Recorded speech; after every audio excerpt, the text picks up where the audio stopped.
Bonjour à tous. Les accompagnants d'élèves en situation de handicap mobilisés hier devant le rectorat de Dijon. Manifestation d'ampleur nationale, une trentaine de personnes étaient présentes à Dijon. Objectif dénoncer le manque de personnel, les formations insuffisantes, les rémunérations trop basses ou encore les moyens jugés inadaptés.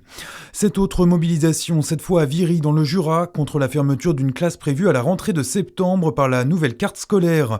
Dernière mobilisation en date vendredi dernier avec un blocage ponctuel de l'établissement. Les échanges se poursuivent avec l'Académie du Jura. Le collectif des parents d'élèves de l'école de Viry espère qu'elle reverra sa copie. Dans le cas contraire, on s'inquiète pour l'avenir du village de 900 habitants. Écoutez une membre du collectif qui a souhaité garder l'anonymat. En fait, derrière la fermeture d'une classe, pour nous, il n'y a pas que la fermeture de la classe. Il y a aussi le fait que si on a une classe en moins, on va attirer aussi moins de familles dans nos villages. Donc, qui dit moins de familles, dit aussi moins d'enfants, dit aussi derrière moins de services et dit aussi moins de cohésion sociale, moins de vie collective.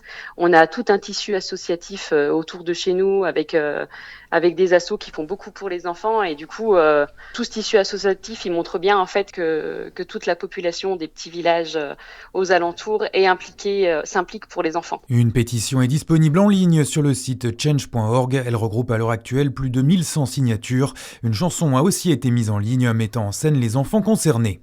Il était porté disparu depuis plus de 24 heures. D'après France 3, un homme de 83 ans a été retrouvé mort noyé dans l'étang de Frasnes. Originaire de Mignot-Villars dans le Jura, il n'avait plus donné de nouvelles depuis lundi matin. L'annonce de sa disparition avait mobilisé les secours qui le savaient malade. Il n'a pas pu être réanimé, étant déjà mort à leur arrivée. La piste du suicide est privilégiée. 7 ans de prison pour des viols sur sa fille et des agressions sexuelles sur sa belle-fille. Un sexagénaire a été condamné par la cour criminelle de Dijon pour des faits commis en Côte d'Or. Qualifié de prédateur familial par l'avocat général, il s'en est également pris à 4 de ses nièces, lesquelles n'étaient pas parties civiles, les faits étant prescrits pour 2 d'entre elles, les 2 autres n'ayant pas déposé plainte. L'accusé qui a reconnu les faits ne s'est pas vu décerner de mandat de dépôt pour des raisons de santé. Une condamnation qui fait écho à l'actualité nationale. Après l'émotion suscitée par l'affaire Liana, le ministre de l'Éducation veut lutter plus efficacement contre les violences sexuelles. Édouard Geffray rappelle aux recteurs des académies l'importance de diffuser systématiquement le guide de signalement des faits à caractère sexuel dans les établissements scolaires.